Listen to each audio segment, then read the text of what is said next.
almost no matter what writing I read that's, political or activist or whatever else, left wing, right wing, reactionary, conservative, um, uh, ultra progressive.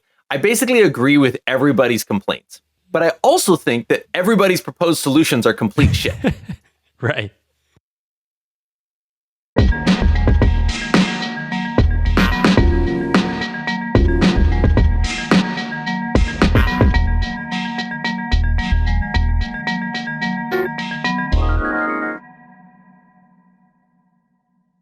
Today I'm talking with Malcolm Ocean. He's a fellow wanderer of the pathless path and as is often the case, hard to describe, much like myself. He runs a software company, Complis, which helps people turn big goals into day-to-day reality. We're going to dive into that and go deeper into what do we mean about goals and all that, and tying it to our day-to-day experience. More broadly, though, I think from my vantage point, Malcolm appears to be incredibly curious just about how we make things happen, and not just things we actually want to do, things that are easy to do for us, and how we do that at the individual and group level. Welcome to the podcast, Malcolm. Thanks. It's great to be here. Question I wanted to tracking your stuff for a while. Yeah. Question I wanted to dive into first was, what's the first goal you remember setting for yourself? Yeah. The first really explicit goal that I set that was like, this is a goal, was in 2012. I decided I was going to record an album of original music. And I spent the year doing that. And I used Zig Ziglar's kind of goal setting process for that, which I turned into, which was part of the inspiration for Complis. But I'm trying to think about even earlier, I'm like, okay, I think maybe when I was a kid, I had a goal to learn how to do a backflip on a trampoline, which I succeeded at. And then there's always, those kind of implicit goals that you don't really set for yourself, but they're kind of there. It's like, okay, I'm doing karate, and then I'm like, obviously I want to get a black belt, but that's not really my goal in a sense. It's just sort of like, there I am in the context of karate. Everyone's trying to get a black belt. There I am in the context of school, and everybody's trying to get good grades and, stuff like that. So it's stuff like that a bit too. I mean, I think I was pretty self-directed, but it was often a bit more spontaneous. Like I just made a little video game because I wanted to and stuff like that. Yeah, it seems like something that really interests you is about that. Like, how do we actually get to our goals? Are they given to us by society or the systems we're a part of? And how do we find the things we actually want to do? It's sort of something, I mean, on my own path, being self-employed, it's kind of hard to figure that out at first. How have you come to want to increasingly think about that problem? Yeah. Well, the first thing I'll say is that the way that I think about goals, for the workshops that we run, the goal crafting intensives, we came up with this articulation of what a goal is, which is a recognizable and desired state in the future that causes you to act in the present so as to realize that future. And so it doesn't need to have a number. It doesn't need to have a state of completion where you're definitely done forever. Like it could be like you want to maintain that state ongoingly. But the point is, it is in the future, because you can't if you're trying to change the present, you have a whole different kind of problem.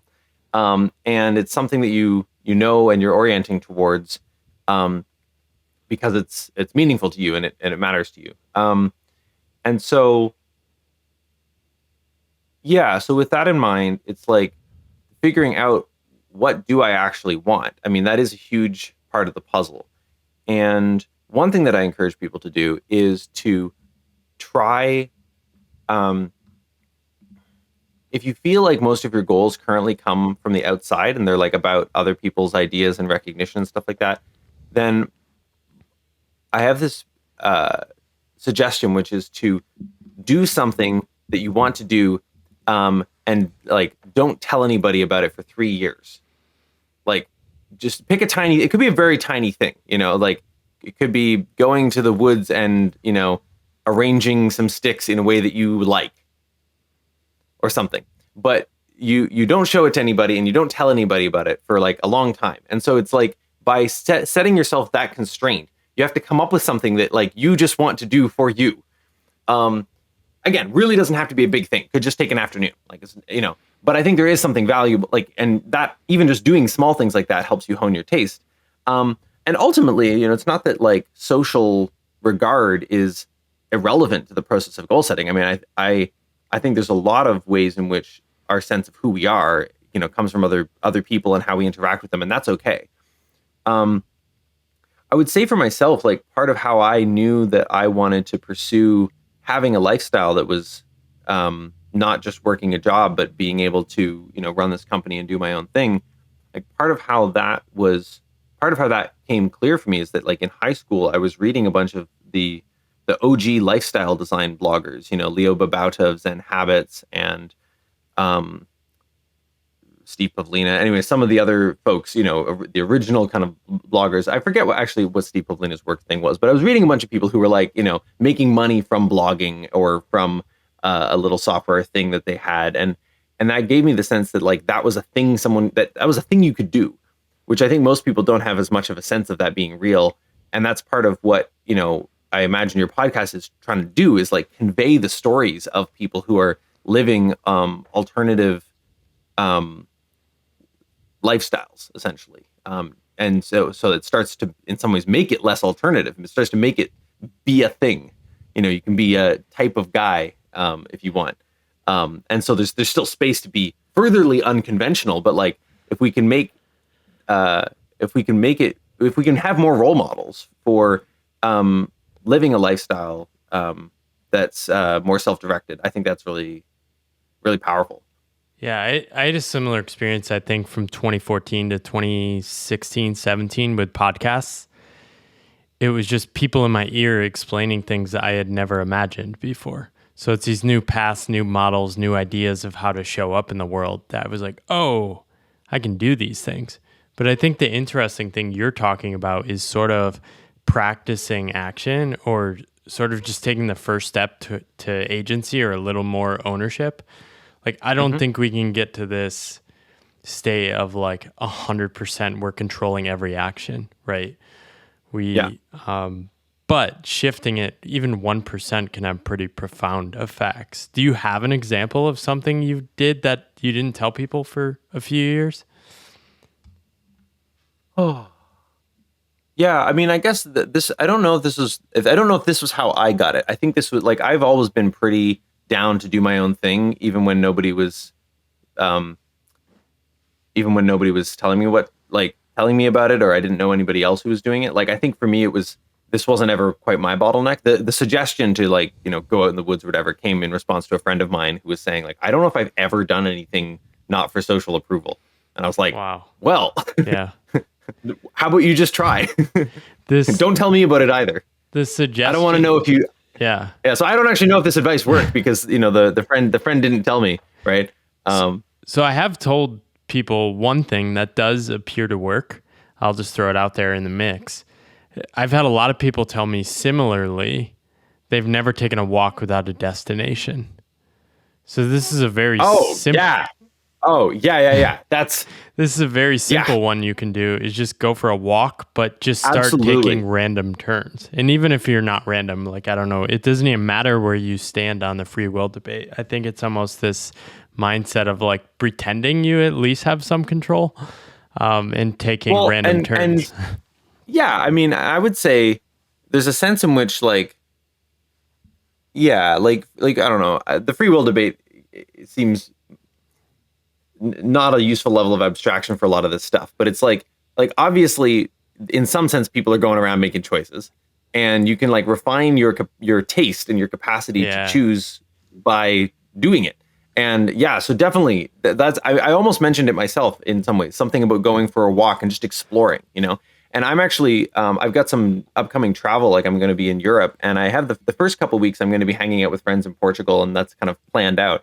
But then literally the extent to which I have my next 2 weeks planned is a train and Europe. Like, I don't have anything more specified than that. I have a hazy sense of like, I want to see some really old architecture. Like, like so old that there just isn't any of it in North America because I haven't really had the chance to see that before.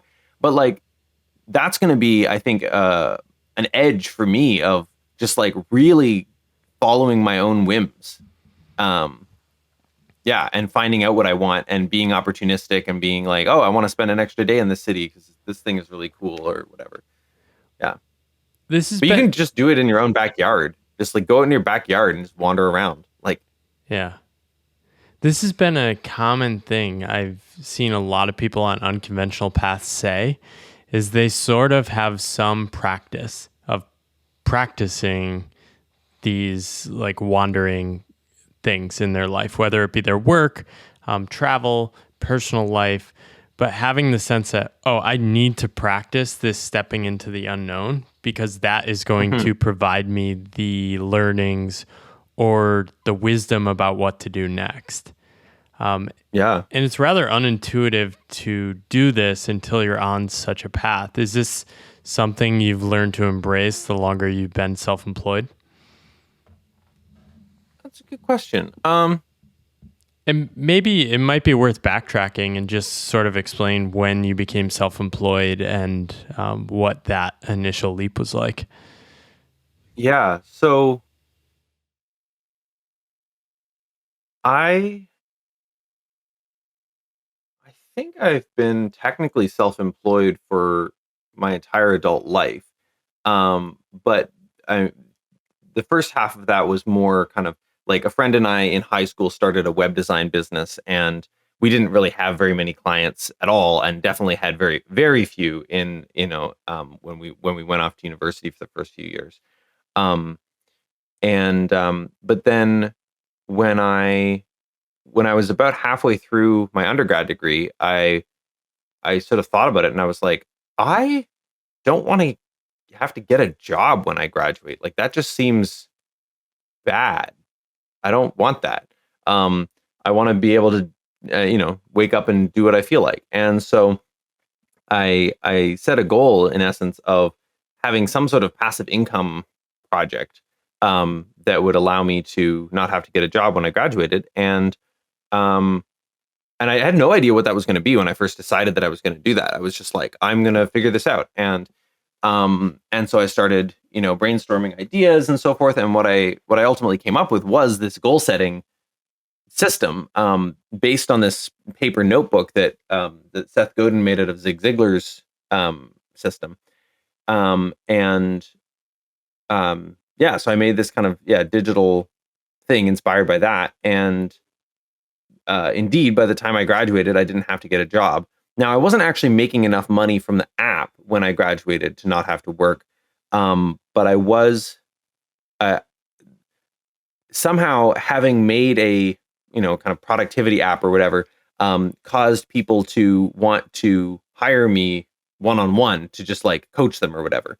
And so, without any particular training or credentials, I mean, I'd gone to some workshops and stuff, and I knew some things, and I read lots of books and tried lots of experiments myself. But I found myself in the position where I was able to take on a role of helping people sort through their stuff, and so I was making this much money from the app and this much money from the coaching, and then over the following year, I scaled up the money I was making from the app to the point where I now still do a bit of coaching, but I don't like have to do it. And yeah, and so I've never had a full-time indefinite job, if you see what I mean. Like I've had full-time Yeah. internships, handful of those, and I've had like indefinite kind of ongoing part-time or contract stuff, but I've never just like had a job that was like by default going to be my job until I quit. Um, yeah, and that's so much how I want to live, like in so many ways. It's just like the feeling of I wake up and I do whatever I feel like. And it's like at this point, even if I were to have a job, I would want it to feel like that. I would want it to be I wake up and in the context of having this job, what do I feel like doing? And I would want to have a job where what I feel like doing serves the job, like where it satisfies my employer or whatever. Yeah, it's funny. I worked 10 years before I became self-employed, so I sort of had to unlearn things. I had sort of taught myself the lesson that I couldn't really do the things I want to do because work is something you Mm, have to do for other people in order to get the paycheck. And I think so many yeah. people learn this lesson. Did you have role models growing up that had done this differently, or did you just decide like that model wasn't for you? Right. Yeah. I mean, I guess I kind of come from a family of entrepreneurs, like on various scales.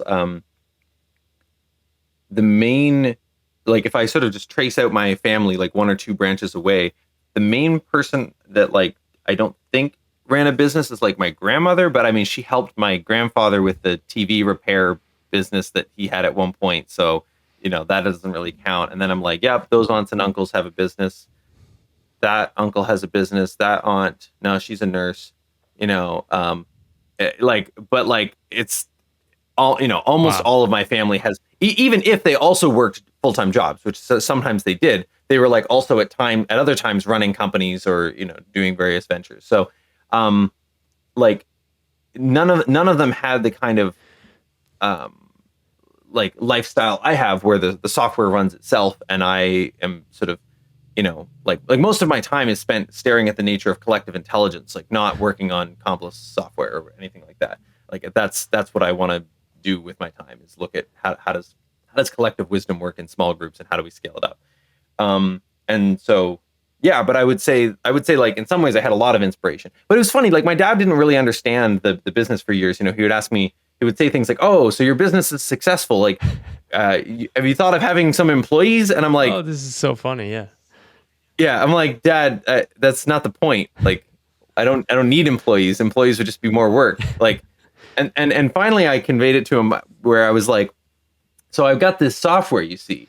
I mean, he understands software. He was programming on punch cards back in the day, but like, um, but plugging that into business was a whole other thing. So I was like, I've got this software, and when I first started with Complis, I was emailing people every day to ask them like what they were doing toward their goals, like that. Before I even wrote any code, that's what I was doing, and now the software, and that took me an hour per week per customer, and now I have 100 customers at the time or whatever it was, and so like that would be 2.5 employees to like send these emails every week to these 100 customers. But instead, the software does it automatically. And he goes, "Oh, and I guess it does. I guess the software never phones in sick." And I was like, "Yeah, okay, you get it. You're picking it up. Like why by leveraging software, it's like I don't need employees to be making a bunch happen." Well, that Yeah, having employees is sort of this metric of success. Of that's how you prove you're growing, you're getting bigger, you're more successful. It's funny. I yeah, was freelancing when I first started quitting my job, and that's what a lot of older relatives would ask me: "Are you going to hire employees? Do you want to build a company? Are you going to get an yeah, office?" It's like all these things would stress me out and add costs. I do not want to do this in the short term.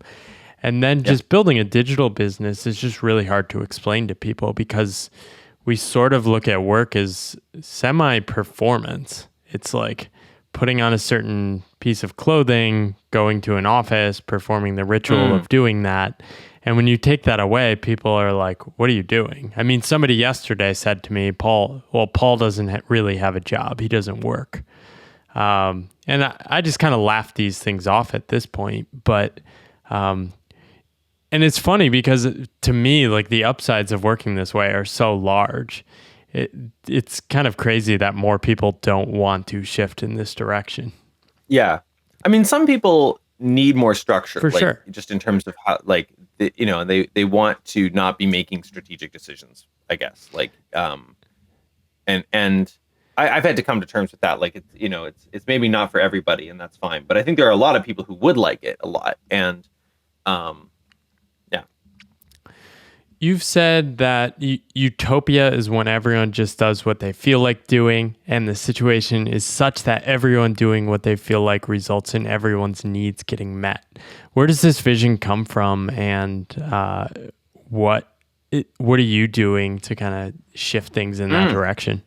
Well, it's so related to what we've just Yeah. been talking about, right? Like my image of waking up in the context of a job and doing what I, doing what I feel like, but having that serve whatever organization is hiring me such that they, are empowered to, pay me and support me and all of that. It's, that's very much, a small scale instance of this kind of utopian quality. And I take utopia very seriously, but it's also like actually iterating towards it is a very tough puzzle, right?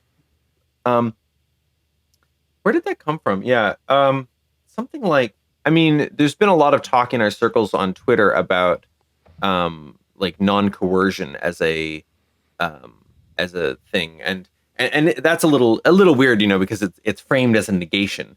Um, but flipping it around and saying, doing what you want, um, then the puzzle just becomes, well, how do you get really good at wanting, right? Like, how do you get really good at being plugged into, what will actually satisfy you? Like I think pretty much everybody's had the experience of craving a snack and eating the snack, and it's not that tasty and you're not even paying that much attention while Yeah. you're eating it. And then you're like, after, why did I do that? Or like, it's 4 a.m. and you're like, I just spent the last 4 hours browsing some weird subreddits, and I didn't, that wasn't even satisfying. Like, it's not like I was having fun and slacking off from work. Like, I wasn't even having fun. Like, and so the skill of finding out what actually deeply nourishes you, like if you're going to play video games, what are the video games that you will love, that you will like think back on so fondly of like, wow, that was so much fun to, build that Factorio base with my friends, or to, go through that whole story adventure arc of this thing, or to like get really good at the skills of this thing, versus like, some video game where you're just like, wow, I just sunk 100 hours into that, and I might as well have been working or I might as well have been working a menial job for all it felt meaningful. Like, Yeah. It had feedback loops that were compelling at the time, right? Like, that's why I played it, because it gave me some feeling of like, I can do the stuff. But like, it was not interesting. It was not satisfying, right? Like, and so, where am I going with that? Yeah. So like cultivating the capacity, first of all, to just like feel what serves you, like what in fact is deeply satisfying and nourishing to oneself. And then also developing one's capacity to look outwards and love and empathize and see how you can make the world a better place, either for individuals or by, creating some art or some business or, some offering to the world that, is better. And then the third thing is like, it's not just about, empathizing, but it's about actually being able to see other people's perspectives. And, well, it's a few things. It's like being able to see beyond the assumptions that you might be making, where, like, people were assuming productivity apps had to look a certain way and had to involve lots of organizing big lists of stuff that you have to do. And I kind of saw beyond that assumption and created an app that looks like a to-do list app, but has no backlog. There just isn't one. You can't backlog anything in it. If you don't do something today, it goes on the list of things you thought you'd do yesterday. And now you have a new day. And you can go grab that stuff, but it's not building up. It's not, it's not there to be wrangled.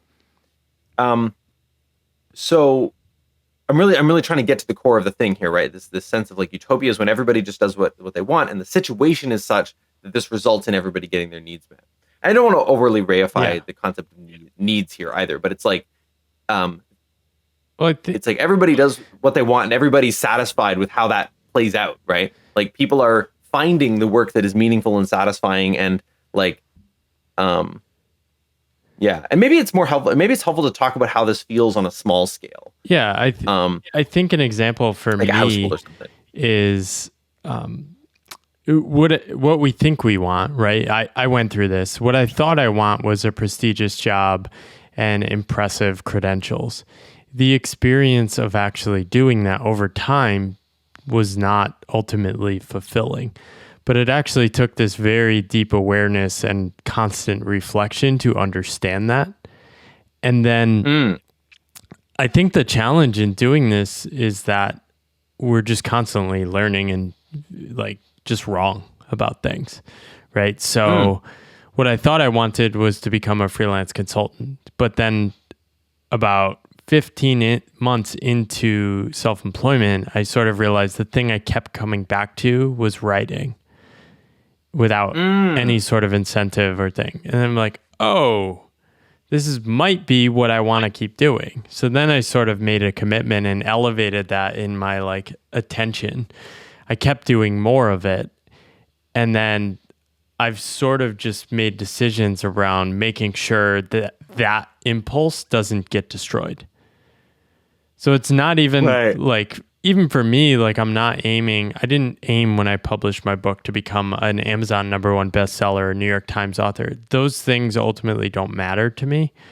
But the thing I want to keep doing is writing. So it's something I need to keep paying attention to. And I'm also working with the assumption that it could be like that could stop being true at some point. So it sort of requires You're not, like, this committed to it reflective forever. practice. Yeah. And that's the hard thing is our desires and interests and what actually is fulfilling over a long stretch of time changes. Yeah. Yeah. And so there's something about developing your own internal compass rather than, I don't know. It's subtle and it's hard to talk about, but like I'm thinking about, I've sometimes quipped that like, if you think Twitter inherently incentivizes, sort of like outrage or something, then you're confused about the nature of incentives. Like likes and retweets aren't inherently meaningful or valuable or rewarding. If you get enough retweets, then, you can plausibly make some money based on just the fact that you now have a bunch of attention that you kind of get to steer a little bit. But it's pretty hard to actually use that like well. Like it's like there's a reason that people are linking, proverbially linking to their SoundClouds in the replies of a really viral tweet, because like mostly you don't actually make money from SoundCloud, and people are like using the attention to get people to check out a little bit of their art rather than trying to like actually sell something, which mostly you can't actually do in the replies of the tweet. People try. I mean, it's a thing that shows up. I've seen people selling these like Galaxy wall lights or whatever that are all the rage these days. But like, so it's like, Twitter only incentivizes outrage if among people who don't understand that likes aren't inherently meaningful. Like they don't like, if you don't want to deal with a bunch of people being outraged on your Twitter timeline or in your replies, then you are not incentivized to do outrageous things. Like, because it's just like what you actually want does not match onto that. And so it's like similarly, what the incentives are for different situations, it's like they become a lot more refined once you really understand what you want. Because you realize that the things that sort of seem like the incentives are not actually what's driving you. How has that changed for you over time? Like what does your process look like of getting in touch with what you really want? Over short stretches of time and longer stretches of time? Yeah, I guess there's a few things. Like one is I sometimes refactor my goals, and what that consists of is making a list of things that are on a level kind of below actually all of my goals. There's sort of smaller things that I seem to want to do something about. Basically, I ask myself, what are the things that I'm trying to make happen right now? And I, at any given time, I might have like 20 or 30 of those or something like that. Do you have an example of one of those?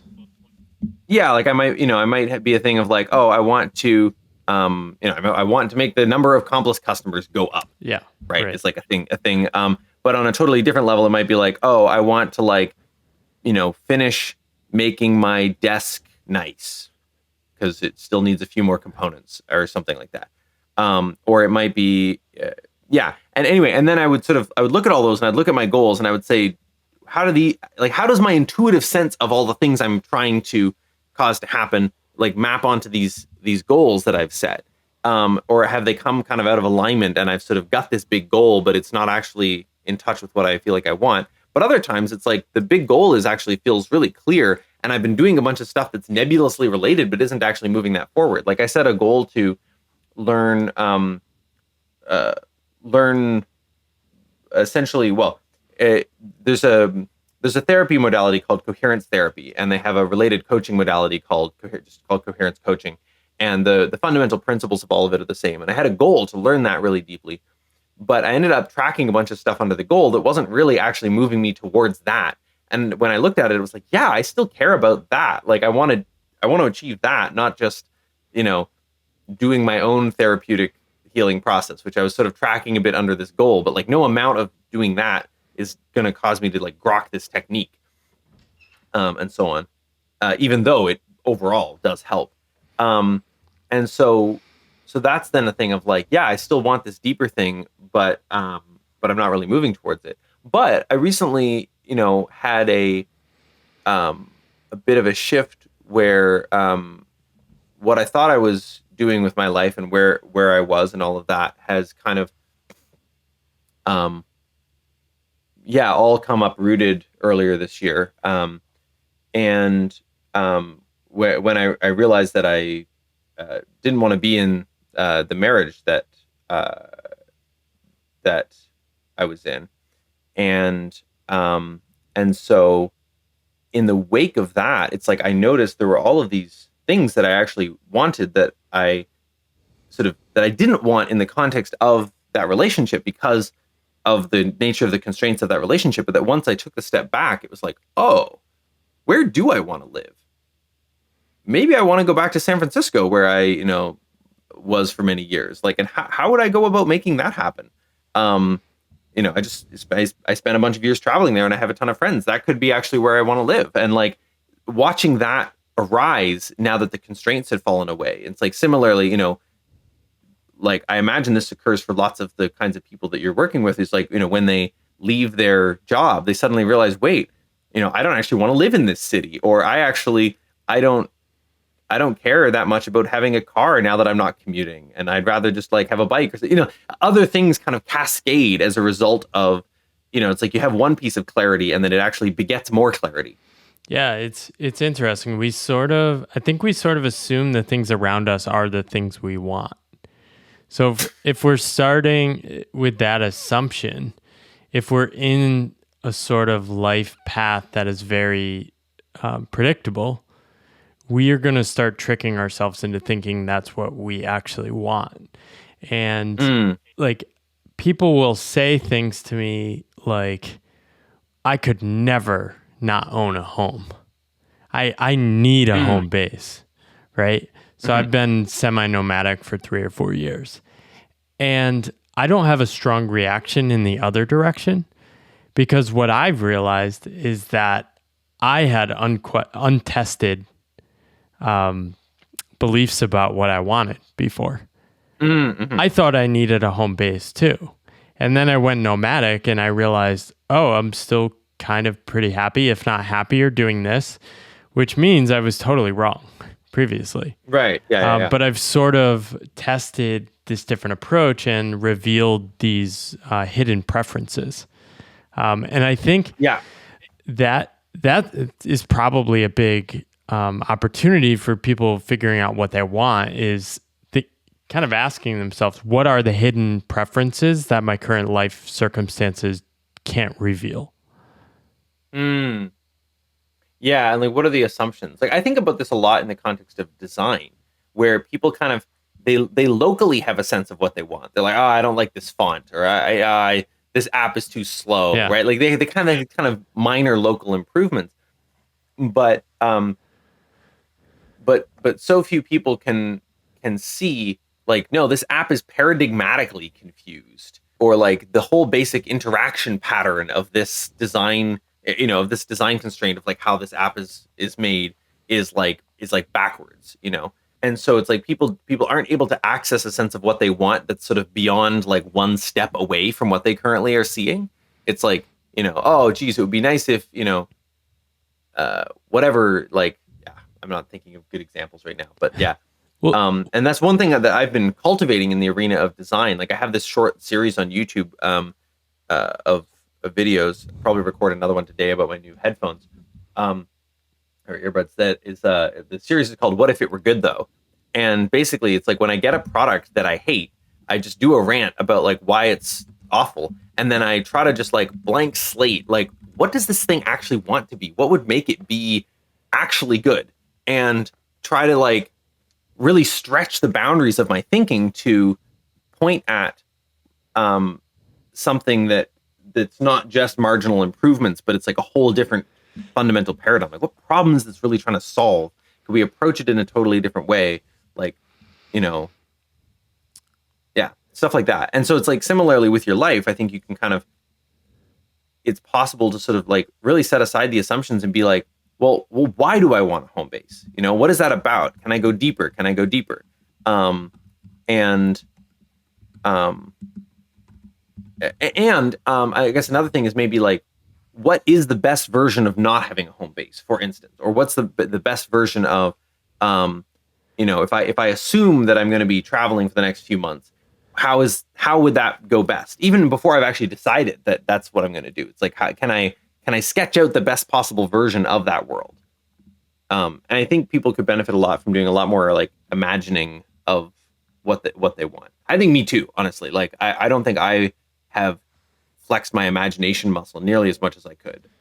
It's a hard thing to do, and it's an interesting time in the sense that like the internet provides an abundance of information, and this can be good for generating new ideas, but it's also very easy to generate ideas against things, right? And I think this is sort of tangentially related to something you wrote about in your essay, Towardsness and Awayness. Like towardsness, you're sort of aiming at something and it can be defined, but awayness is sort of unconstrained. And yeah, you can go away in any direction. Yeah, and this might confuse people the way I'm gonna to flip this and sort of say a tangential thing, but similarly, you can sort of be against something, but by doing that, you're being very specific, and you're basically dismissing all potential possibility. So, Martin Gurry writes about this in The Revolt of the Public. Like, people are often not for anything politically these days. That is a very common like failure mode. Is like, I am a Democrat because I hate the Republicans. I am a conservative because I hate liberals. Right? But they're not inherently for anything, because the exploration of finding what you're for is unconstrained and infinite in possibilities. And overwhelming and scary. Yeah, it feels and so bad. So there's some policies, but the policies are mostly sort of locally trying to just solve some acute pain. Yeah. I like to say I basically resonate with everybody, like almost no matter what writing I read that's political or activist or whatever else, left wing, right wing, reactionary, conservative, ultra progressive. I basically agree with everybody's complaints. Yeah. On all sides, every direction, because they're defined and specific. Right, but I also think that everybody's proposed solutions are complete shit. Right. Like, it's like, are the Trumpers or whatever, right about like ways in which the, mainstream whatever has gotten out of touch with what? Absolutely. For sure. Are the progressives right that like, certain rights are being, ignored in certain ways? Like, absolutely. Sure. Are the libertarians right that like, really, we should not be like making so many things into laws? Like, absolutely. Sure. Are the, people who are talking about communism or whatever, like, right, in terms of like, we need to really like think about our social contract and like design systems, like the utopia I was talking about, design systems where everybody's needs are getting met by what everybody's doing. Like, absolutely. Do any of them have the slightest clue about how to actually organize things so that even their own thing gets satisfied, let alone everybody else's? Not at all. Well, it's what you say. it's It's awareness can't aim. yeah. Right? You can't aim at anything. You're just against. Well, and the other issue is like part of what happens is people are like, I have this problem, so I need to solve it. And the solution they propose would create problems for a bunch of other people. And then those people would fight back. And so you get these whereas if you can find a win-win, then now people aren't fighting your solution because it's also their solution. Yeah. And that's kind of the only way to actually have sustainable politics. Well, and then is to be finding win-wins. Yeah, and I want to tie this back to like I can tie everything back to self-employment or unconventional paths, but Great. I think when you're on your own path, your solutions look stupid too, right? You're sort of like, okay, this other path can't work for me, and I'm going to take an unconventional path, and then I'm going to follow this thing that looks silly or stupid in the short term. But you're sort of aiming at your like intuition, I think. Like you have this deep sense that like there's this like future state that can be found, and I have like some sort of like connection to myself that tells me this is possible. And I think that that's what makes like often what turns out to be bold solutions, even like politically or economically, the most interesting. It often starts with this deep connection to intuition. And I think this is something you're super interested in, and which is how do you scale that to the group level, which nobody ever talks about. Like I used to do organizational change in big organizations, and it's basically just the study of individual incentives. But nobody ever says, how do we do a goal at the group level? Yeah, right. Yeah, and so the individual is a great case study, partially because you've got higher bandwidth in some ways inside your own brain than you do between people. There's pros and cons to that. Partially because it's all right there, like you know, and there's sort of in some sense a pretty local choice making agent who can kind of like assess all of the stuff and go, how am I going to relate to this? But also because as an individual, like it's right there in the name, you are not dividable. If you can't get along with yourself, there's no way to like agree to disagree. And one of you moves to, the East Coast, and the other stays on the West Coast. Like you are you gotta learn how to get along with yourself. And so that provides a really useful case study in a lot of this stuff. But then yeah, it doesn't sort of scale up directly. But just speaking about the like internal case study, it's like, you might find that like you have some internal tension about something you want to do. Part of me wants to like, let's take one that's like directly alive for me right now. Part of me wants to take my I have a bunch of coaching calls scheduled for tomorrow, which is my last day here in SF. And part of me wants to take those coaching calls and, satisfy my sense of my, relationship with my clients and like, make the money that I get from those calls. Cause if I don't take the calls, I'm not getting paid, and, I have those various things that I want. Also, part of me wants to not have my last day here be full of calls. Like I want to be able to like spend more time with my friends here. What do I do about that? Like, can I find a way to kind of honor both of those voices and figure out what it is on net that I want? And clearly I can't directly satisfy both. Like I can't both take the calls and not take the calls. Like, but like if I go up some levels, and this connects to some of the perceptual control theory stuff I was talking about on Johnny's podcast that you mentioned listening to. It's like, if I go up some levels, can I find a place where it is clear how I want to resolve that tension? And there's no right answers there. There's no objective right answers. Like talking about this situation from the outside, which I'm actually doing right now, even though it's me. Like I'm not actually inside the conflict feeling into what it is that I most deeply want here. I'm just talking about it as a hypothetical that happens to be my hypothetical that I'm live working with, but I'm still looking at it over here. I'm not like opening up into it. From the outside, there's no right answer. There's no, oh, well, you should definitely cancel the calls and spend more time in person, or, oh, no, you should definitely uphold the, nope. There's just, what do I actually want given everything? And so then the puzzle, when you start to look at like groups and so on, is, can you find what do we actually want given everything? That's not a compromise, and it's not a one person sort of deferring to another, kind of going, oh, well, I guess we can just do your thing. But they're kind of like, but it's like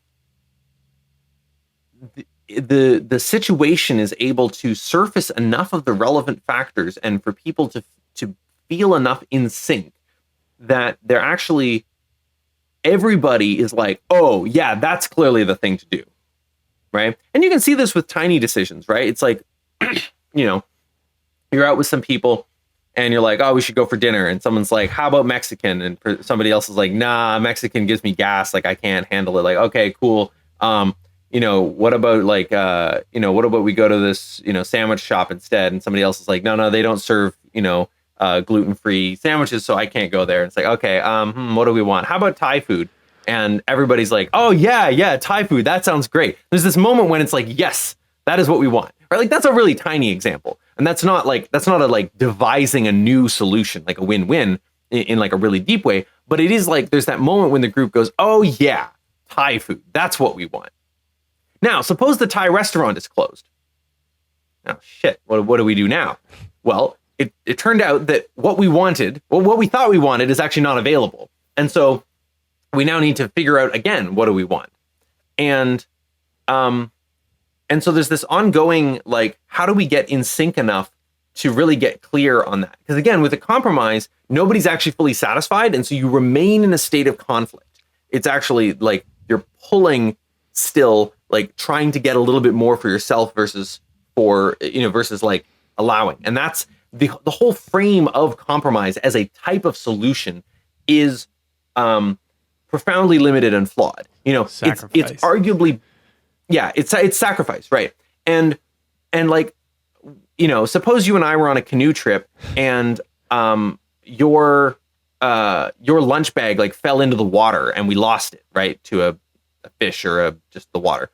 And so now we got a day left of this canoe trip, and we only have one person's worth of food, kind of. Like, I'm going to share my food with you. Thank you.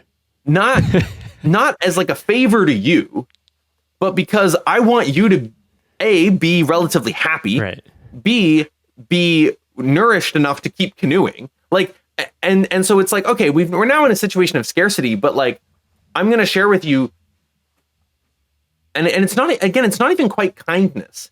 It's just, as a two-person system, obviously the thing to do is divide the food in the way that is going to nourish us collectively as best as possible. Right? Now,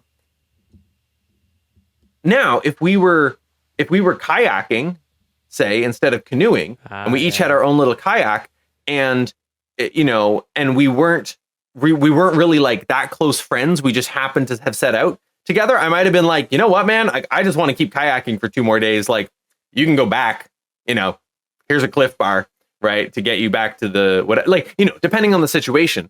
But like, if I want to keep hanging out with you, then I want to make sure that your needs are getting met and so forth. And that would be genuinely what I wanted. Similarly, it's like, suppose you have a couple, right, and they're going out to parties, and the let's say the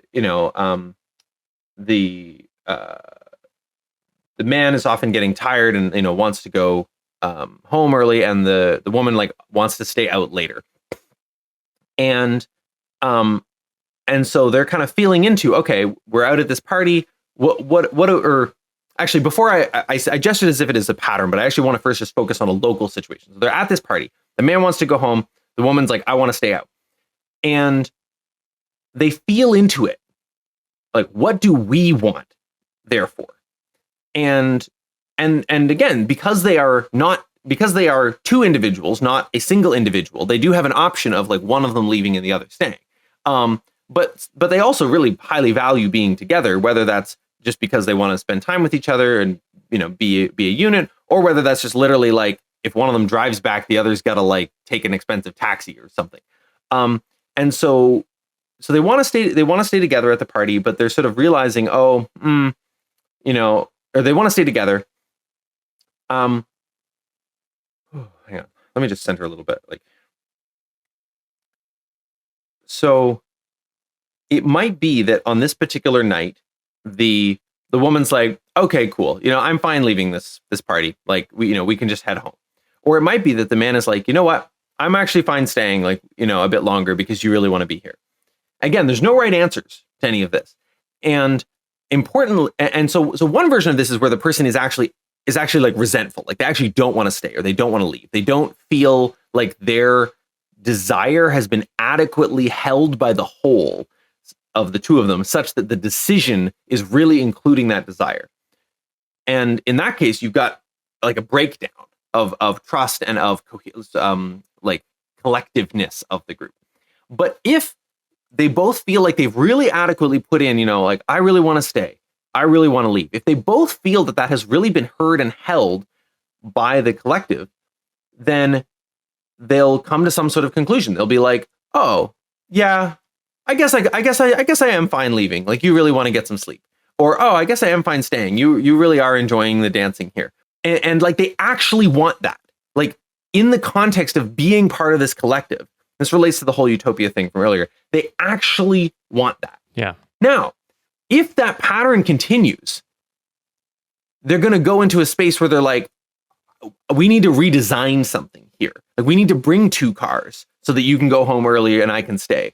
Or we need to find different kinds of parties that don't tire you out so much. Or we need to get you a nap in the afternoon so that you are more able to stay out later. Or we need to have parties at our house so that you can go to bed while I keep entertaining people. Like we need to find some solution that actually satisfies both of us.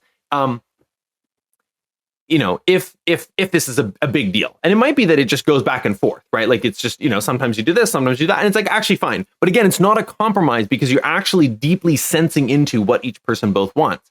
And so it's like, even if in this moment we pick a solution that looks like just what you wanted, it can actually be what we both wanted because I want you to be satisfied. And we can sense the degree to which we both care about this. And so as long as it doesn't build up, like we keep doing it your way and not my way, then you can actually have a shared sense of like what we want.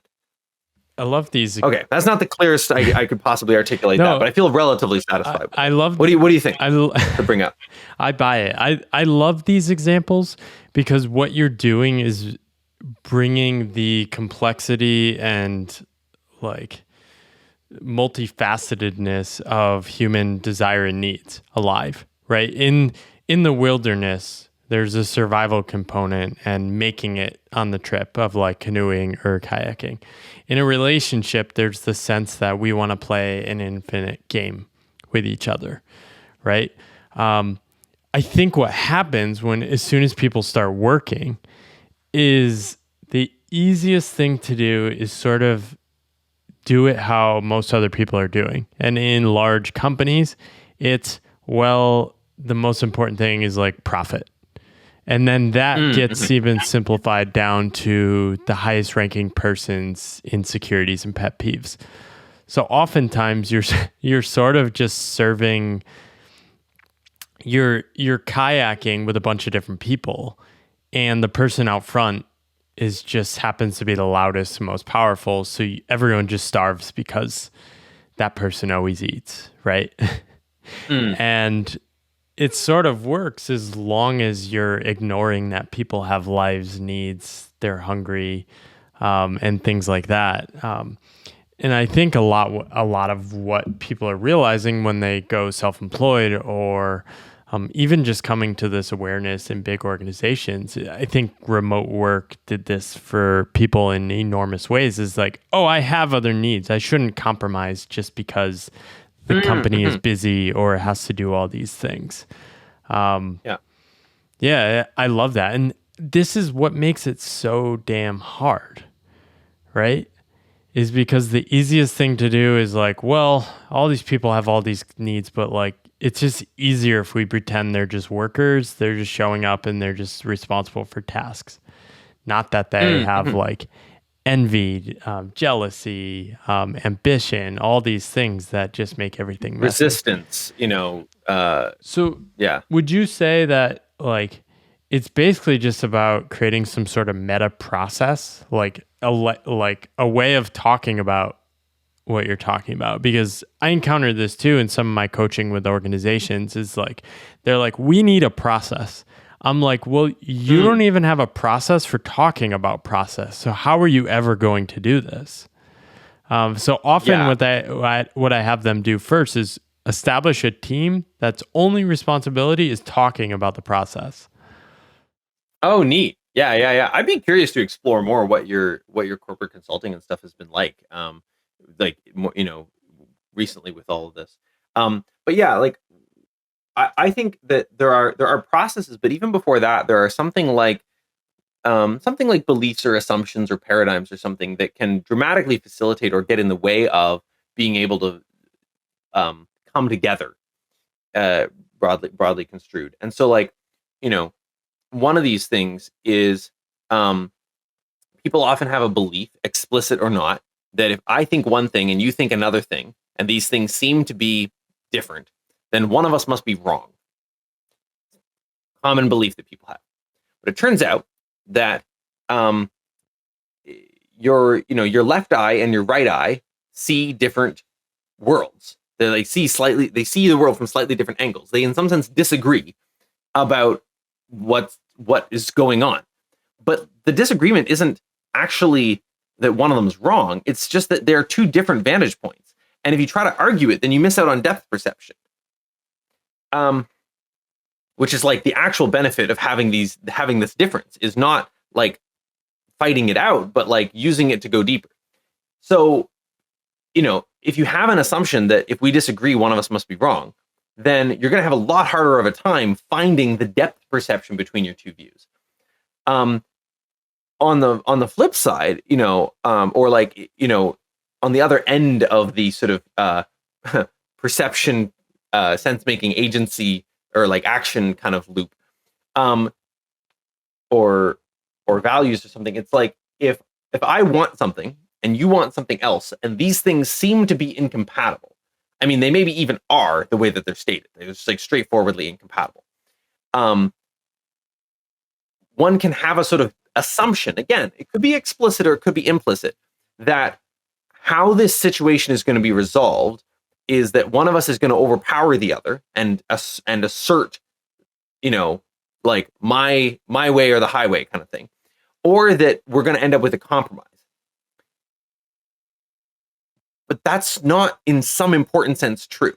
We could find a thing that both of us like at least as much as the sort of theoretical "I win, you lose" option. Like there is no reason why such a thing couldn't exist in principle, and also such things often exist in practice. To the extent that they don't, it's because there's not enough time to find them, or not enough creativity, or not enough belief that such a thing could in fact exist. Right. Or there's like not enough slack in the system, right? Like if in fact we are like suppose that we're on the fucking canoe trip and we lose, there's a bunch of us, like 10 of us, and we lose 90% of the food. And we're like many days out from civilization. Like that starts to get a lot more dicey. Like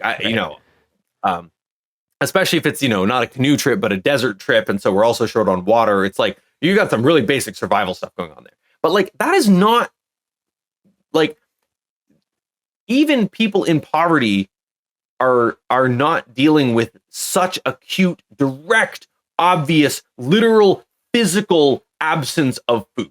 Like, it's not literally the food does not exist within walking distance on a time scale that I would need to get it. Like so I don't know. I mean, I can't speak with expertise about the nature of how to find win-wins in a context of a lot of poverty. Like it's tough. And that's true even of like little local poverty traps. Like you're too tired to brush your teeth, but you don't want to go to bed before you brush your teeth, but you can't be less tired until you like tiny little traps people get in, right? Like, Well, I think It's basically, I mean, it's basically just another way of saying these things in groups are very hard. However, we sometimes forget that we aren't fighting for survival sometimes, and there is more kind of possibility and abundance to go around than we can imagine. Yeah, and that in most situations we want to at least try finding a solution that deeply satisfies everybody. But that requires, kind of as you were pointing out earlier, that requires actually being with what you really want, not just sort of Right. like the surface level, like, oh, what would be fair? Yeah. Like, or what would be the usual way to resolve such a situation? It's like, no, no, what do I actually want? Maybe I don't care about this thing at all, and I'm happy to just let you have all of it or whatever, like, in the thing. And like, and I'm like, great, I just didn't need that. And yeah, so finding those win-wins is kind of a huge part of that. One of the puzzles, so somebody was asking me about this just yesterday, is like, they were saying in my, I'm starting an organization, um, and I'm trying to figure out whether to hire. So she was saying, I'm interested in this work you're doing on collective wisdom, and I'm trying to figure out whether to like how to prioritize it in relation to this nonprofit I'm starting. Like, and concretely, I'm going to have to make hiring decisions, and I'm trying to figure out to what extent should I be hiring people based on their ability to just execute on concrete stuff, to just do good work, versus on their ability to do something like come into sync with the group. Like, how do I prioritize those factors? Given that, like, pragmatically, I obviously, if I found someone who just had tons of both, that would be great. But insofar as I'm going to find myself making trade-offs between these two things, where do I make that trade-off? And from my perspective, this is currently kind of an open research question. Like, clearly these both matter. It depends a bit on like what time scale you're doing. If you just have, a one-off concrete project, maybe you just want to hire someone on Fiverr who has proven that they can execute on the thing. Like, obviously in that case, by contrast, if you're like trying to find like your co-founder for like a multi-decade whatever, like, you're gonna really want someone that you can really talk to, and like, as long as they have enough of the relevant skills, like, that's going to be more useful than if you've got someone who's got all the skills but you can't get on the same page about what you're trying to do, right? But then it's like, in between, it's like, okay, what do you do? And also, like, what is the best available technology for deepening your capacity to come into sync, given two individuals? Like, given who you're starting with, how well can you learn how to do that together? And yeah, when I said I was working on collective intelligence and so on, these are some of the questions that I'm kind of looking at with that. It's like, how do you learn how to do that? How can we show other people how to do that? Like, how deep does it go? Like, what does it feel like for a group to get really, really in sync? Yeah. Um, You've written about I've had some taste of that, but You've written about this phrase participating in an attitude. I think you might have been referring to Twitter. But does this relate somewhat? I think so. Yeah, so that phrase came up in the context of a thread that I had where I found that this somebody had made an app that reminded me a lot of Accomplice, and there was some energy of like competitive fear that arose in me, like, oh no, is he going to take my customers? And then I was like, honestly, like, it's still the case that only something like 15,000 people have ever tried Accomplice. Like, it's a very small number ultimately, right? And then, some hundreds of those are paying customers. And so it's like, this guy can succeed and I can succeed, like, Right. at what we're doing. And if he makes something that's actually just entirely better on every front, then like, hell, I would want to use it. And so it's like, there was sort of an attitude of like finding the win-wins of like, given that I love doing design thinking and, looking at interaction design and so forth, and I like doing business strategy and so on, like, dude, can I help you with this? Like, rather than kind of taking an attitude of, oh, this guy's a competitor. And so, yeah, I would say there's a similar thing where like the attitude I'm talking about, wanting to invite people to participate in, is one of finding win-wins. How can I do more of the kind of thing I want to do? Because, and this is part of like, the real value of diversity in like the most basic meaning of that is that people have different approaches. So they see different things, and they want to do different things. And so there are these natural win-wins in a way that there wouldn't be if we were all like identical, because we would all want to do the same thing. I mean, even that hypothetical is a bit contrived, because at the point when everybody is identical, it is hugely evolutionarily fit to become weird, because it lets you do things that other people don't want. So I don't think there actually is an attractor in the space of everybody is identical. It even with the level of like identicality that people have, it still leaves so many unexploited niches for going and making a little one-person business. And so it's like participating in an attitude of finding those win-wins, finding where what I want to do and what you want to do can come together.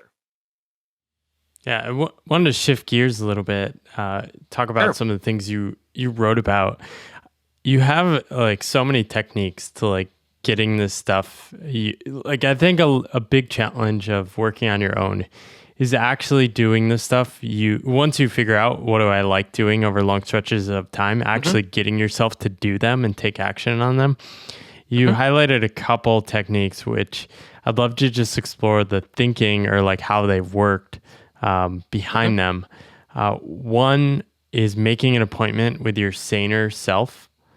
I loved this idea. It sort of felt like cognitive behavioral therapy in like sort of communicating with, or maybe like IFS type stuff. But yeah, talk to me about like making an appointment with your saner self when you're like struggling to do something you want to do.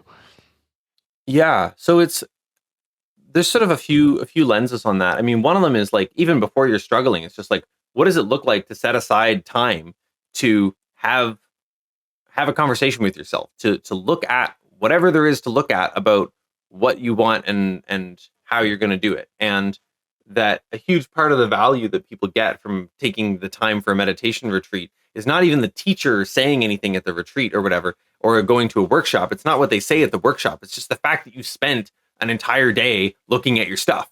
And I actually think that relatedly, like something that more people could benefit from is like, instead of like paying a teacher for a multi-day retreat, I mean, you may need that for various reasons, but if you have a friend that you trust a lot, basically you and the friend take a weekend each where you hold space for each other's retreat. So it's like one weekend is like, Paul's retreat, and Malcolm just shows up and is like, they're supporting Paul to do introspection for like 3 days straight.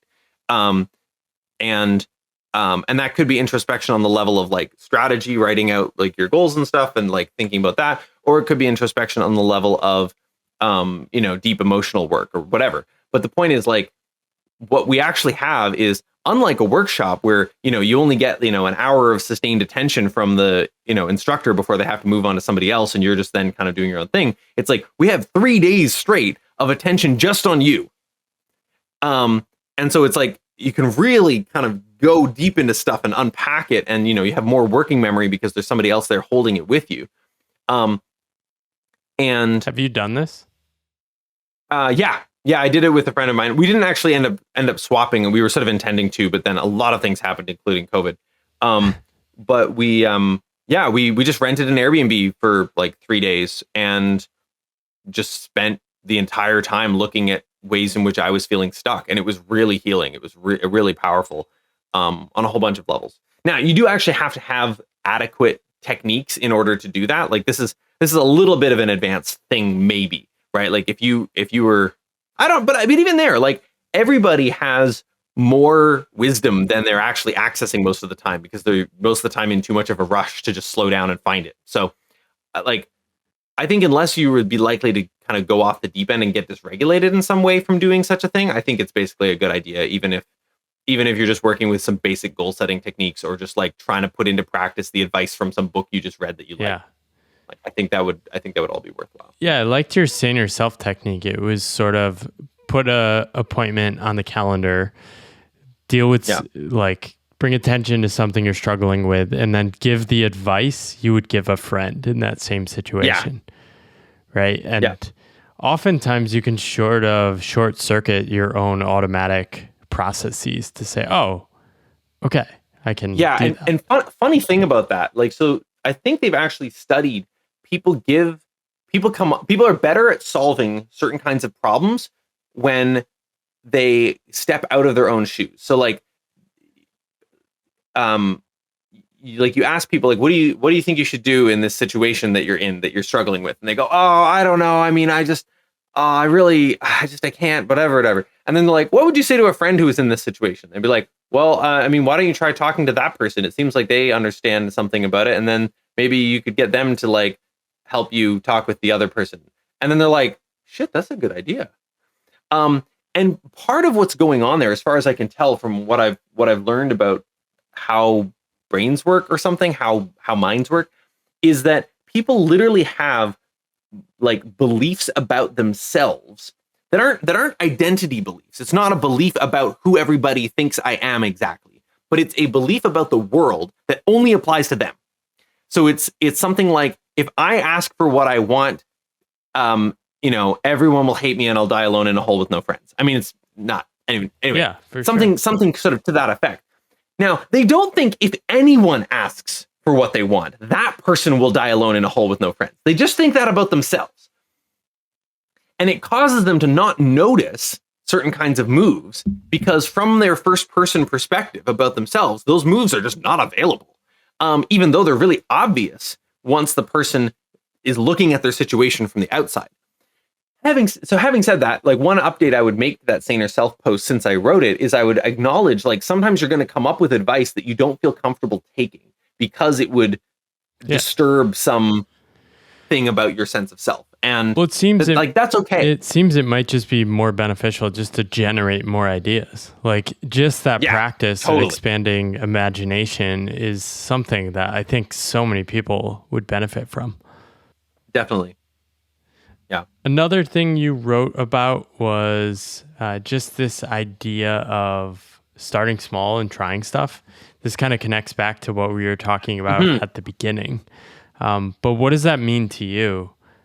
I've sort of implemented a similar thing, which I've called ship, quit, and learn, which is basically design finite experiments that I have to ship, and the only goal is to kind of learn something. Cool. Yeah. Start small. Not sure what that connects with. I mean, one thing I like to do is, like, it feels connected to a thing that I think is not quite the same thing, but it's maybe related enough, which is like rather than trying to like perfect a blog post and then publish it, like, just throw out a tweet that just tries to say in one tweet what the blog post is trying to say. And like, you can get a lot of deeper insight from just doing that, like, and how people respond to it and so forth, or, just write a scrappy thread. Yeah.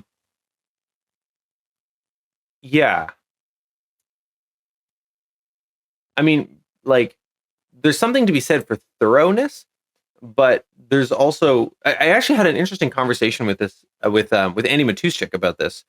We met up here in SF a couple weeks ago, and I was describing how my software company, Complis, could not have succeeded if I wasn't very non-perfectionistic about it, like very willing to cut so many corners and, have kludgy solutions that were half-baked and that are challenging to build upon now. But like, if I hadn't done them at the time, things would have just fallen apart.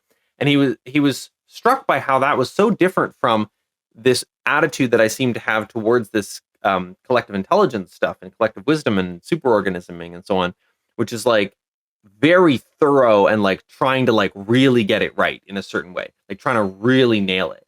And he was like, that's interesting that you have, like, on the technical and, strategic levels, like so much willingness to like be sloppy and scrappy and stuff. But then you have this orientation towards the like teamwork elements that's like, no, like, go really slow and meticulously. I don't know what sense to make of that, actually, to some extent. Like, I still haven't, like he pointed out something interesting, and I'm actually genuinely not sure, like, why that is in me. and whether I think it's actually in some sense like whether I would advise other people to take a similar approach. Like, Is it I simply think, because the code is hidden and sort of the words you're thinking you're doing is more out there in public? well, it's not that I'm taking a thorough attitude with respect to my writing. It's Yeah. that like with respect to the actual like coming into synergy of groups, it's like I have this attitude of like let's go all the way kind of thing, rather than like let's kind of half-ass this and like be collaborative enough to get stuff done, but like not really worry about like whatever. And I think that like part of what's going on there is, I mean, the nature of it just is different, right? Like with Complex, I was trying to build a business, and so the most important thing was just is this working for my existing customers, and can it scale enough to make it to the next stage? Whereas with this collective intelligence stuff, like the thing I'm trying to do is like figure out what the future of human thinking looks like. It's a much deeper project, and not one that is trying to hit short-term feedback stuff in the same, like it's sort of, yeah, Yeah, which relates to like, that's not really start small and try stuff. That's like start big and try stuff. right. But even there, it's like there is still totally a start small Oh, thing. for sure. Like like the sense that I have is like, okay, you want to be practicing this group synergy stuff on really small scales. It's like, 2 days ago, I was out at a sort of festival thing, and some friends and I went for a hike, and we just kind of left the grounds, and we were kind of like, okay, we want to go up, and we decided to try following this riverbed. So it was somebody I was close to, and then a couple people we just met that earlier that day who also wanted to go for a hike. And so we were kind of figuring out, okay, let's go up this riverbed. And I had like, sturdier clothes on than the others. And I was kind of bushwhacking a bit at the front. And there was kind of this tension of like, I wanted to keep going. They wanted to turn around. And it's like, okay, right there is a little case study in like group decision making. Like, how do we decide? Do we go forward? Do we go back? Do we split up? And like, what are the factors there? And how do we figure out what we want? And I ended up encouraging the group to go substantially further than they initially wanted. And I think they were ultimately fairly satisfied with some experience that they had as a result. But they were definitely taking a bet on me. Like, it might have been less pleasant, and they might have been kind of annoyed. And I was taking a bet that like it would pan out, right? And we were feeling into it, and yeah. So it's like that. That's another start small case. It's like if you want to practice doing superorganisming type stuff, like go on a road trip with someone. Like, road trips are a great context in which you're like kind of, or a hike, but like either of the neat thing about a road trip compared to a hike is that there's sort of a clearer role differential. Like, the person in the passenger seat is sometimes like literally feeding the driver, Right. And there's also, some constraints that make the whole thing more interesting. And I think people are actually, in a lot of cases, quite good at figuring this stuff out in little local decisions like a road trip. I mean, sometimes it's a shit show, but like you can get, like compared to the kinds of messier decisions that you'd be trying to make in like doing business strategy or design or something, just the basic stuff of like, okay, yeah, when do we want to stop? Like, do you need to stretch your legs? Do I need to go to the bathroom? Do we need to get some more Gatorade? Like, what's, and just dealing with the contingencies that show up, like, oh man, the cheese totally melted on everything. Like, Yeah. like, How do you deal with, I mean, I like talking about this stuff, but a lot of people just don't really enjoy participating in these kind of like meta conversations. How do you think about that in the broader aspect of like what you're trying to accomplish? yeah, that's a good question. So I think it's a few things. Like, one is there's some amount of like what I'm doing at the moment, is going to have some early adopter-ish type people, people who are more drawn to it than others. And in some sense, I'm focusing on those people. Like, I don't, ultimately, I see this as a cultural platform evolution that will spread to all of humanity in the same way that and not just from me, but from Right. all the pockets where it's emerging, in the same way that like, agriculture and writing, produced changes that just spread to all of humanity. But it's not going to spread equally or linearly or all at once or anything like that. And so two things on that front. Like one is that like, the people who are more drawn to it now are going to be the people who want to do more meta-ish stuff, right? And that's just fine. Two is that I think we'll get better at something like teaching or training or conveying to people both how to do this meta stuff and how it can be fun and satisfying and stuff, and also how to come into like deeper group flow without needing to have so much meta. Right. Like I think that the kind of heady, meticulous quality that a lot of this has right now is partially because we're actually in some ways still really new to it. Like it's still like the kinds of questions that I'm investigating and the way that I'm investigating them are, maybe 50 years old as questions. Like I've got this old book called Synergetics by N. Arthur Coulter, written in 1970 something. And, it's very much looking at some of these questions. And it's not like people didn't care about teamwork before. They did, but they didn't have the same attention to, or care about community or family or whatever. But there's a deeper something that we're attending to about like group flow in a fully general way. So like with team sports, you get group flow, but like the objective is external. Everyone can see it. You can see if the ball's in the opposing team's net. You can see what the score is. The objective is external. With group flow, where part of what you're caring for is everybody's internal needs, whether those are like, I need to be fed and, like sheltered and various physiological things, or whether those are needs that are like, I need to be singing regularly. Like that's a need I have, like, in a sense. And so it's like finding ways to like synergically satisfy all of those is a totally different kind of thing to get group flow around than an external thing like a sports team, or even an external thing like simply a company objective, right? Yeah. And sort of like fully general group flow is kind of the puzzle. Yeah, it's funny thinking about sports. It's sports is one of these weird domains where the goals are often incentivized with the greatest human flourishing, especially at the highest levels. But in many of the other domains we participate in, it's not really aligned that way, and there's kind of a compromising of the body or something that occurs for the sake of like. I always find it funny when people say the phrase late capitalism. Like to me, it still feels like super early capitalism in the sense that like we're still just making this up. And like this is such an early way of thinking about forming larger groups than were normal 200 years ago. Right. Yeah. Yeah, I mean, I guess it depends in part on like where you're drawing the boundaries, but what you're calling capitalism or something like that. Yeah, exactly. I guess what I'm talking about is just like the scale of doing things with enormous groups of people that we didn't really do before. Right. But yeah, so one question I wanted to ask you, this is the one you asked me to ask you, which I found fascinating. What is at the center of the pathless path? Like, what does that mean to you? I don't know how I'd answer it, but I think what you're getting at is sort of the inherent like mystery and uncertainty of the world. But I'd love to hear your response. Yeah.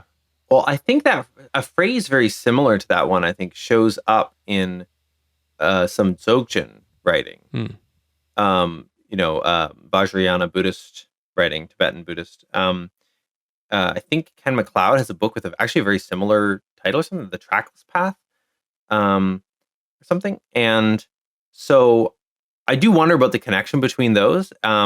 There's something about you can pretend that you know what the future is going to hold. Like it's possible to have a stance that acts like it knows what the future is going to hold. And and people do this all the time. Planning Oh yeah. as an activity is to some degree like fantasizing a future and then imagining you can control it and then figuring out what you intend to do in all of those futures. And as Eisenhower said or whatever, planning is indispensable, but plans are useless. It's like the act of planning causes you to notice a whole bunch of stuff. But if you're trying to just run your life from the plan, then you immediately encounter things are not as you imagined they would be. And step 3, turn left, doesn't make sense anymore once step 2, walk forward, got blocked by a obstacle, and now you can't turn left because there's a wall. Like it's just so I imagine that what part of what you're doing with the Pathless Path is using entrepreneurship as kind of a vehicle for something like spiritual growth, sort of like how Victor Wooten's book, The Music Lesson, uses learning music as it's like that book is arguably a spirituality teaching disguised as a music book, or a music book disguised as a spirituality teaching. You can kind of see it either way.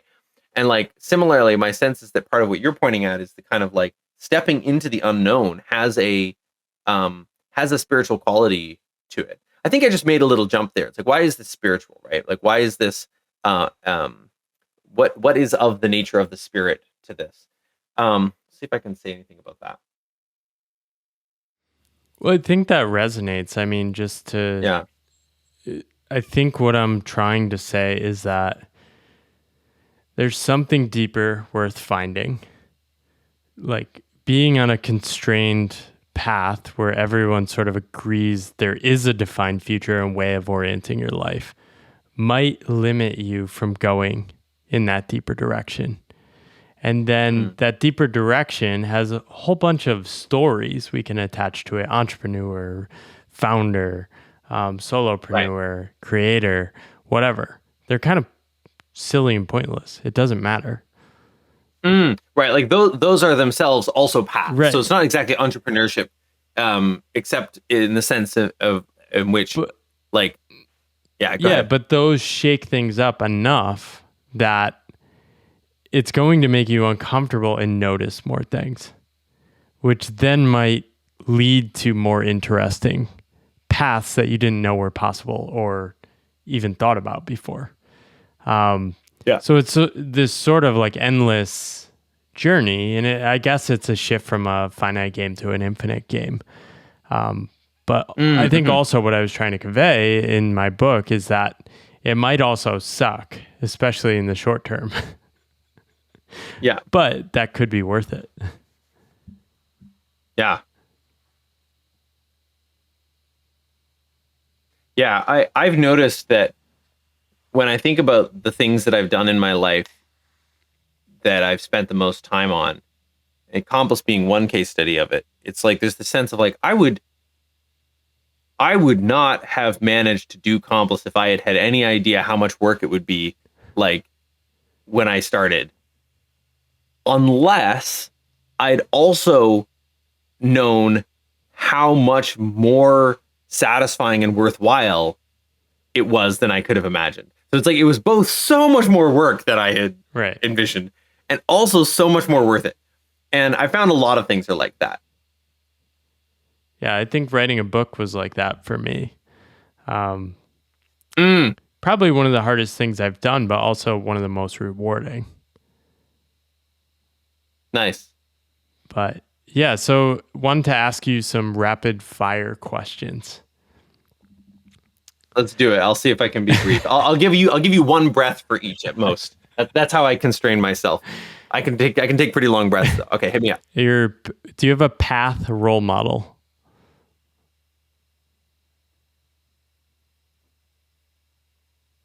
Tim Ferriss was kind of what was for me. Now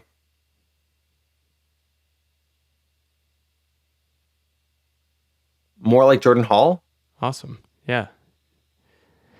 A book or piece of content, podcast, whatever, that's been inspiring to you in the past few years?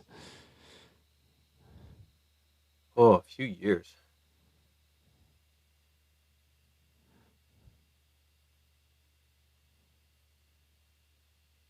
I'm just going to say a few weeks, and I'm going to say that I really enjoyed listening to John Vervaeke and Jonathan Peugeot talk about, how did they phrase it?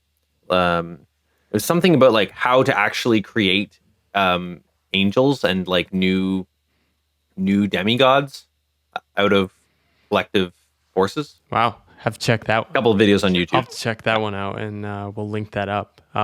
What's one thing you wish you did earlier on your journey?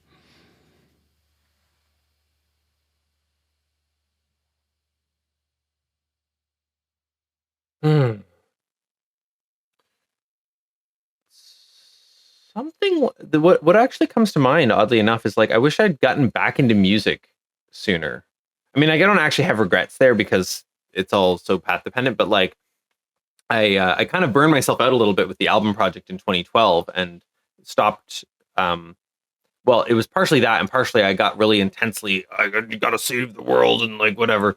And I think I lost touch with the ways that music can soothe me, and I could have benefited from having more of that a few years, like in like 2013 to 2015, 2016.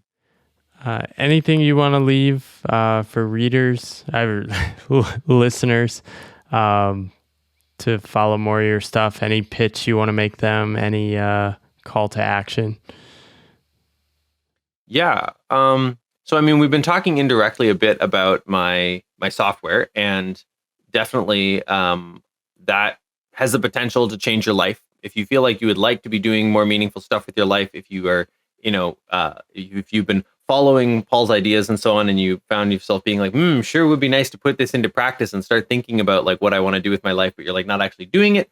Complis can be a really powerful thing for that. It handles goals on pretty much any level of abstraction. And so even if things are super nebulous and you just want to put in a goal that's something like make sense of my life, it's like Complis will check in with you every day and be like, how are things going towards make sense of my life, And maybe what that looks like is like you're in a job and you're like, I probably want to quit, but like, what would I even do? And like, you just got those questions.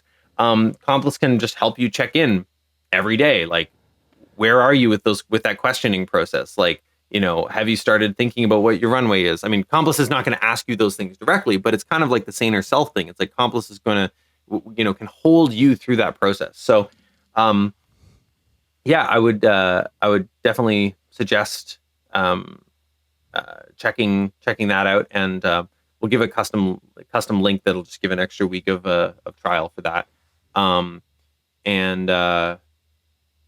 Yeah, and I would say like if you check into Complis every day for 3 weeks, which is how long you'll have it, like even if you don't end up buying a subscription to Complis, it can still totally change your life to just have had that experience, because the experience of how it feels to be looking at like, here's my goals, here's what I deeply care about every day, and just asking, how can I make a little bit more progress towards this, has been life-changing for people, even when they don't go on to subscribe. So, yeah, but you do actually have to show up. So that's the main thing I'd like to invite you to do. And feel free to reach out to me, tell me on Twitter what you think of the app if you try it out. Even if you're just like, I got 3 steps in and I got stuck. Like, I'm interested to know that. I sometimes make big changes based on what people say when it highlights something new and clear and crisp. So. Very cool. I'll link up to your website as well and your socials. Thanks for joining me today, Malcolm. Yeah, thank you so much, Paul. This has been great. Awesome. Hey friends, thanks for listening to this episode of The Pathless Path. I love having these kind of conversations. And if you want to continue to support me doing this, the best thing you can do to support me is hit subscribe, leave a comment, or follow along in your favorite podcast app.